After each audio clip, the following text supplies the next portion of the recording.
ठाकरे आज नागपूरमध्ये आंदोलन करतायत, काय पहिली प्रतिक्रिया? उद्धव ठाकरे आज नागपूरला आंदोलन करतायत, चांगली गोष्ट आहे, आनंद आहे. या माध्यमातून कदाचित त्यांना हिंदुत्व जागा होतंय त्यांचं आणखी जे ते विसरले होते. परंतु मला वाटतं या आंदोलनाला एवढं त्यांना पाठिंबा मिळणार नाही. दरवेळेला भूमिका बदलून जर तुम्ही आंदोलन करतात तर लोक मूर्ख नाहीत, लोकांना कळतं तुम्ही तुमच्या राजकारणासाठी आता रामरक्ष आंदोलन करताय. म्हणून निश्चितच तुम्हाला सुद्धा पाहायला मिळेल की तिथे तुम्हाला त्यांना जास्त काय त्याला म्हणतात सपोर्ट मिळणार. बरं, त्यांनी पत्र लिहिलं आहे, RSS पत्र लिहिलं आहे, मुख्यमंत्र्यांना पत्र लिहिलं आहे संजय राऊतांनी. संजय राऊत आपला लेखक आहे, काय तो म्हणतात लेखक आहे, पत्रकार आहे, तो पत्र लिहिणं त्याचं काम आहे, उद्योग आहे. हेच आंदोलन करायचं तर राम जन्मभूमीला गेलं पाहिजे होतं, तिकडे करायला पाहिजे होतं. इथं नागपूरला काय आहे? नागपूरला असं विशेष काय आहे की जिथं जाऊन आंदोलन करण्याची गरज पडते? परंतु हे पॉलिटिकल स्टंट आहे, त्यांना त्याच्यातून प्रसिद्धी घ्यायची, त्यासाठी नागपूरचं आंदोलन आहे.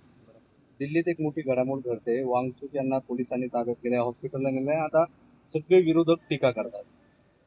वांगचू यांची ती तब्येत अत्यंत खालवलेली होती. आज त्यांचा उपोषणाचा 20वा दिवस आहे. कोर्टाने सुद्धा सांगितलंय की त्यांच्या तब्येतीला काही झालं नाही पाहिजे, म्हणून त्यांची काळजी घेण्यासाठी त्यांना हॉस्पिटलमध्ये शिफ्ट केलेलं आहे. अटक वगैरे केलेली नाही, तर हॉस्पिटलमध्ये त्यांना उपचारासाठी शिफ्ट केलेलं आहे. त्यांची तब्येत चांगली राहावं या मागं सरकारचा एवढाच हेतू आहे.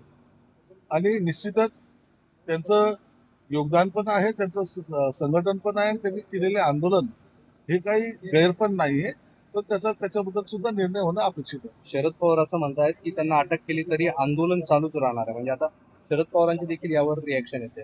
आंदोलन चालू राहणार सगळं ठीक आहे, परंतु त्यांना त्यांच्या जीविताला धोका नको म्हणून त्यांना अटक केलेली नाहीये, तर त्यांना हॉस्पिटलाइज केलं गेलेलं आहे. असं निर्णय देऊ शकतात, काय माहिती? आता काय मला वाटतं 6 खासदारांबद्दलचा काही प्रॉब्लेम तर नसावा, परंतु जो काही निर्णय येईल तो आता दुपारून येईल अशी अपेक्षा आहे. तुमच्या बाजूने येईल, कारण की ठाकरे गट म्हणतात की ते अनलिगल पद्धतीने गेले. ते त्यांनी काही जणी म्हणलं तर आम्ही लिगल पद्धतीने त्यांचा प्रवेश आमच्याकडे झालेला आहे, म्हणून त्याची चिंता आम्हाला नाही.